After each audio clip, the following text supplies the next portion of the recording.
নমস্কার। সকল দর্শক ও শ্রোতা বন্ধুদের জানাই আমার আন্তরিক ভালোবাসা ও শ্রদ্ধা। জগতের মহত্তম ধর্মাচার্যরা অত্যন্ত সরল ও প্রাণের ভাষায় অনেক সময় গল্প এবং রূপক কাহিনীর মাধ্যমে তাদের উপদেশ ব্যক্ত করতেন। শ্রীরামকৃষ্ণ এর ব্যতিক্রম নন। কেবল তার রূপক কাহিনী ও উপদেশমূলক ঘরোয়া গল্পে সক্রিয় বুদ্ধিদীপ্ত কৌতুক ও হাস্যরস তিনি সংযোগ করতেন। অতি সহজ হলেও ওই গল্পগুলিতে শ্রী শ্রী ঠাকুরের সর্বাত্মক আধ্যাত্ম চিন্তা প্রকাশ পেয়েছে। তীব্র বৈরাগ্য হলে তাকে পাওয়া যায়। প্রাণ ব্যাকুল হওয়া চাই। শিষ্য গুরুকে জিজ্ঞাসা করেছিল, কেমন করে ভগবানকে পাব? গুরু বললেন, আমার সঙ্গে এসো। এই বলে একটা পুকুরে লয়ে গিয়ে তাকে চুবিয়ে ধরলেন। খানিক পরে জল থেকে উঠিয়ে আনলেন ও বললেন, তোমার জলের ভেতর কিরকম হয়েছিল? শিষ্য বললে, প্রাণ আটুবাটু করছিল, যেন প্রাণ যায়। গুরু বললেন, দেখো, এইরূপ ভগবানের জন্য যদি তোমার প্রাণ আটুবাটু করে, তবেই তাকে লাভ করবে। তাই বলি, 3 টান একসঙ্গে হলে তবে তাকে লাভ করা যায়। বিষয়ের প্রতি টান, সতীর পতিতে টান, আর মায়ের সন্তানেতে টান।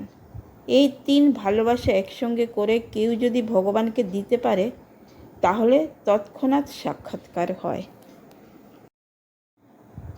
গভীর ধ্যানে বাহ্যজ্ঞান শূন্য হয়। একজন একলা একটি পুকুরের ধারে মাছ ধরছে। অনেকক্ষণ পরে ফাতনাটা নড়তে লাগলো, মাঝে মাঝে কাত হতে লাগলো। সে তখন ছিপ হাতে করে টান মারবার উদ্যোগ করছে। এমন সময় একজন পথিক কাছে এসে জিজ্ঞেস করছে, মহাশয়, অমুক বাড়িজুদের বাড়ি কোথায় বলতে পারেন? কোনো উত্তর নাই। এ ব্যক্তি তখন ছিপ হাতে করে টান মারবার উদ্যোগ করছে। পথিক বারবার উচ্চস্বরে বলতে লাগলো, মহাশয়, অমুক বাড়িজুদের বাড়ি কোথায় বলতে পারেন? সে ব্যক্তির হুঁশ নাই। তার হাত কাঁপছে, কেবল ফাতনার দিকে দৃষ্টি। তখন পথিক বিরক্ত হয়ে চলে গেল। সে অনেক দূরে চলে গেছে। এমন সময় ফাতনাটা ডুবে গেল, আর ও ব্যক্তি টান মেরে মাছটাকে আড়ায় তুললে। তখন গামছা দিয়ে মুখ মুছে চিৎকার করে পথিককে ডাকছে, ওহে, শোনো শোনো। পথিক ফিরতে চায় না। অনেক ডাকাডাকির পর ফিরল। এসে বলছে, কেন মহাশয়, আবার ডাকছো কেন? তখন সে বললে, তুমি আমায় কি বলছিলে? পথিক বলে, তখন কতবার করে জিজ্ঞাসা করলুম, আর এখন বলছো কি বললে?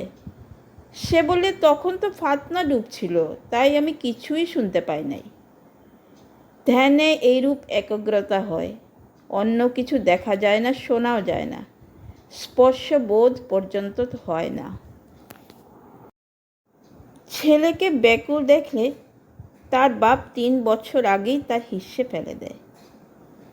মা যাচ্ছে, কোলের ছেলে শুয়ে আছে। মা মুখে চুষি দিয়ে গেছে। যখন চুষি ফেলে চিৎকার করে ছেলে কাঁদে, তখন মা হাঁড়ি নামিয়ে কোলে করে ছেলেকে মাই দেয়। এইসব কথা কেশব সেনকে বলেছিলাম। কলিতে বলে, একদিন এক রাত কাঁদলে ঈশ্বর দর্শন হয়। মনে অভিমান করবে আর বলবে, তুমি আমাকে সৃষ্টি করেছ, দেখা দিতেই হবে। আশা করছি ঠাকুরের এই উপদেশগুলি আমাদের প্রত্যেকের জীবনে খুব সহায়ক হয়ে উঠবে।